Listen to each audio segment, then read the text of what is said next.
بسم الله. waxaan rabaa macluumaad ku saabsan cudurkan hadda adduunyada ku baahay ee coronavirus ama COVID-19 inaan bulshada Soomaaliyeed la wadaagno. sidaan wada ognahay cudurkan wuxuu ka soo bilowday China gaar ahaan magaalada Wuhan dabeeqadii sanadkii hore 2019 kadib cudurku wuxuu bilaabay inuu ku baaho qaybaha kale ee wadanka China bishii January ee sanadkan WHO hay'adda caafimaadka adduunka waxay sheegtay cudurkaas inuu yahay cudur outbreak ah macnaha wadanka China ku faafay oo leeyahay halis ah inuu adduunyada inteeda kale ku faafo oo macnaheedu loo jeedo public health emergency international concern bil kadib Marso hay'adda caafimaadka adduunka haddana waxay sheegtay cudurkii inuu yahay cudur adduunyadan ku baahay oo pandemic ah oo macnaheedu ay tahay cudurkii inuu ka soo gudbay China uu soo gaaray Middle East ama bariga dhexe wuxuu gaaray Europe America ugu dambeyn wuxuu soo gaaray qaaradda Afrika hadda waxaa la sheegayaa ugu yaraan hal kiis inuu wadankii soo gaaray Soomaaliya marka waxaan rabaa inaan macluumaad ku saabsan cudurkan aan bulshada bad la wadaagno maadaama maalmahan aad bulshada maxalla loogu jahwareeriyay marka waxaan rabnaa wixii ka run ah cudurkan iyo sida uu ku gudbo iyo calaamadaha ku aadan iyo sida looga hortagi karo bal inaan bulshada la wadaagno cudurkan coronavirus family ballaaran waay laakiin gaar ahaan COVID-19 waa virus cusub sanadkii hore dabeeqadiisa laga helay saan sheegnay China Wuhan wuxuuna u calaamad eg yahay common cold ama hargabka bilowgiisii hore oo macnaheedu ay tahay calaamadiisa waxa ugu muhiimsan qandhada iyo qufaca iyo neefta oo qofka ku yara adkaata hadduu darnaado wuxuu u gudbi karaa calaamadaha cudurka pneumonia oo kale oo macnaheedu ay tahay inuu qunficiina darnaado neefsashadiina ay sii adkaato qofkan ay ku keento xaalad khatar ah marka sida aadka loo hadalhayo ama bulshada aad u dhexgalay cudurkan iyo fahamka laga qaatay cudurkan horta cudur dilaa maahan ilaa hadda waxaa la sheegaa inuu ku dhacay 220,000 inta u dhimatayna waa 8,000 iyo jajab inta ka kacdayna waa 85,000 macnaheedu markii qiyaas caafimaad la saaro waxay noqonaysaa cudurkan heerka uu dhimashada sababi karo inay tahay 3%. inta hadda la nool cudurkan oo ah 125,000 6,000 kamid ah waxay ku sugan yihiin xaalad khatar ah oo xaalad adag ah inta kale waa dad calaamadaha caadiga oo sida hargabka ah qaba cudurkan la nool muhiimadda waxay tahay marka oo dhibtana keentay oo baqdinta badana keentay habka fudud ee cudurkan uu ku gudbay oo ah qoyaanka ka imaanaya afka ama sanka qofka cudurkan qaba haddii marka qoyaankaas qofka markuu qunfaco ama hindhiso uu qof kale uu gaaro si fudud cudurka waa qaadi karaa haddii qofkaas cudurka qaba uu qunficiisa ama qoyaankiisa afka ama sanka ka yimid hadduu gaaro ashyaa kale ama walax kale oo ku wasakhoobo ama viruskii uu dul saaro ayadana wuu gudbin kartaa qofkaas hadduu taabto sidoo kale qaybaha ka mid ah jirka qofka cudurkaas la nool haddii uu gaaro viruska oo qaybtaas ayadana la taabto uu ku gudbi karaa cudurka marka cudurkan saan sheegnay cudur dilaa ma ahan laakiin waxaa laga yaabaa group gaar ah inuu sababo xaalad khatar ah sida dadka waaweyn dadka micnaha 65 70 sano ka weyn dadka waaweyn haddana la nool cudurrada chronic la dhaho sida sokorta iyo wadna xanuunka ama cudurrada neef-mareenka sida asmada oo kale marka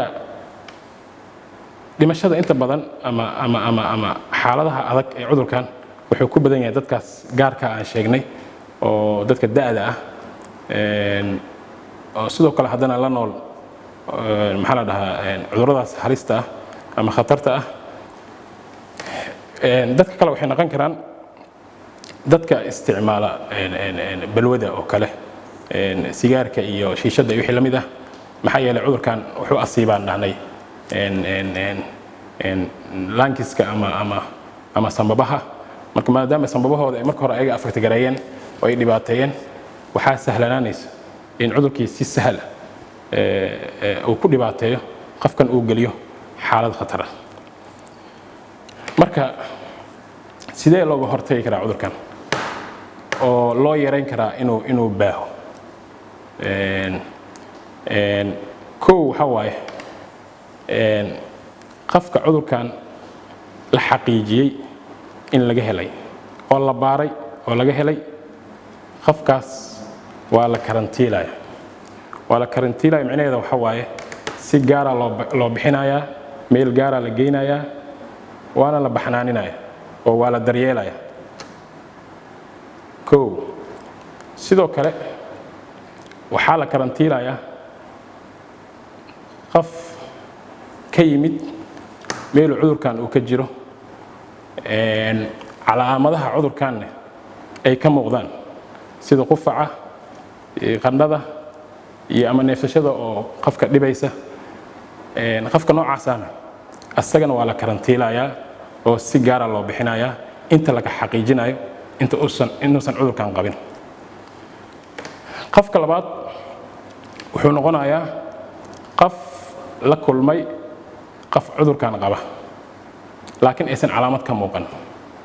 qof cudurkan qabo la kulmay laakiin calaamad kama muuqato qofkaasna waxaa si gaara loo bixinaya isagana muddo 14 maalin oo dadka ka dhex baxaya oo si gaar ah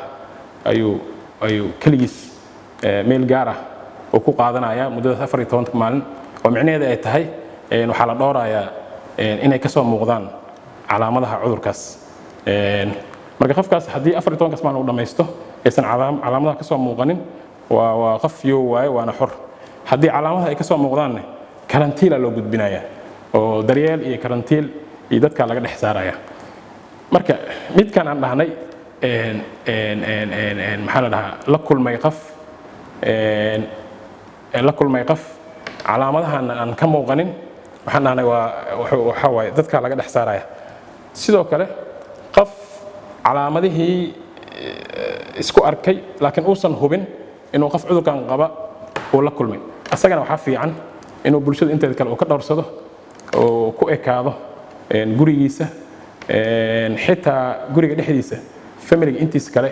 in uu ka gaar ahaado oo waxyaabaha familiga ay wadaagaan inuusan qayb ka noqonin inuu yareeyo maxaa la dhahaa taataabashada nadaafadda guud qofka noocaas ahna oo marxaladaas ku jiran nadaafadda inuu aad ugu dadaalo ay tahay macnaha inuu gacmaha dhaqdo wejiga inuu dhaqdo wax badan hadday macquul tahay inuu xirto maaskiska ama maro nadiif ah marka uu ku qunfaco ama uu ka maarmana in meesha qashinka uu geliyo hadday maro tahayna in dib loo dhaqo oo dib loo soo nadiifiyo si fiican loo soo nadiifiyo dib uu isticmaalo ayadana waa dhici kartaa guud ahaan familiga qofka noocaas la noolna waa inay nadaafadda guud guriga nadaafadda guud familiga intiisa kale in aad loogu dadaalo gacmo dhaqashada ay kamid tahay qubayska tirada badan oo kamid yahay ayadana waxaa lagu baajin karaa cudurkaas inuu si sahal ah uu ku baaho. midda saddexaad waxay tahay guud ahaan bulshada waxaa laga rabaa guud ahaan nadaafadda guud inay ilaaliyaan oo dadka intay kala joogi karaan oo ay la kala maarmi karo in la kala maarmo oo aan la abuurin maxaa la group ama koox inta la kala ahaan karo haddaysan duruufta kalifaynin in dadka ay kala joogaan oo zaxmada la yareeyo. nadaafadda guud ahaanna lagu dadaalo ay gacan dhaqashada ay ka mid tahay. inta la yareyn kara salaantana ee dadka isa salaamayaan in la yareeyo. dadka waaweyn ee xaafadaha jooga oo hadda aan soo sheegnay da'daas 60 sano ama 65 sano ka weyn in gurigooda iska joogaan oo nadaafadooda lagu dadaalo.